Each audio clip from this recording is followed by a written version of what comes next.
সারাদিন যা পরিস্থিতি গেল আজকে আমাদের, মানে খুব খারাপ পরিস্থিতি।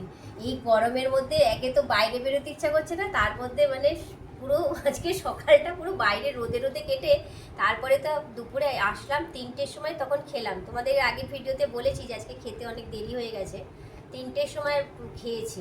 আর খেয়ে উঠে আজকে শরীর অনেক মানে অনেক রকম খারাপ হয়ে গেছে, মানে মাইগ্রেনের ব্যথা বেড়ে গেছে, এটার ব্যথা বেড়ে গেছে, তারপরে আরও অনেক কিছু প্রবলেম হয়েছে।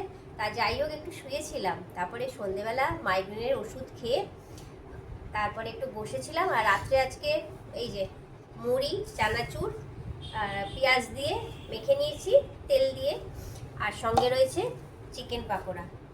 এখন 9টা বেজে গেছে, খেতে আর দুপুরবেলা খেয়েছি ওই 3টের পরে, পেট এমনি ভর্তি আছে, খেতেও ইচ্ছা করছে না। তা রাত্রে ভাবছি আজকে এই দুটো আমরা দুজনে মিলে আজকে আমরা দুজনে খেয়ে নেবো। আজকে আর বেশি কিছু খাবো না, 9টা তো বেজেই গেছে।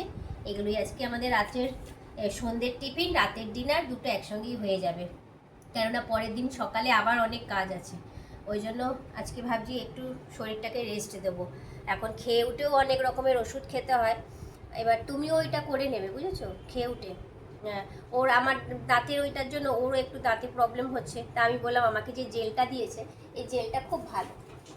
জেলটা দেখা, এই যে এই জেলটা খুব ভালো, মানে এটা এই দাঁত যেরকম পেস্ট দিয়ে আমরা দাঁত মাজি, ঠিক ওরকমভাবেই ওইটা দিয়ে মাজলে ব্যথা হলে বা কিছু হলে, ওর ইনফেকশন হলে কমে যায়। খুব ভালো, বিকেলবেলা করেছি, আমি বলেছিলাম, কমেছে অনেকটা। তো চলো এখন আমরা এগুলো খাবো, মানে শরীর আর দিচ্ছে না, মানে মাইগ্রেনের ওষুধ খেয়েছি তো কথাও বলতে ইচ্ছা করছে না, ওই জন্য আজকে একদম ভালো লাগছে না শরীর। আর এইগুলো এখন এই যে গরম গরম ভেজে এনেছি, চলো ঠান্ডা হয়ে যাবে, তাড়াতাড়ি করে খেয়ে নিই।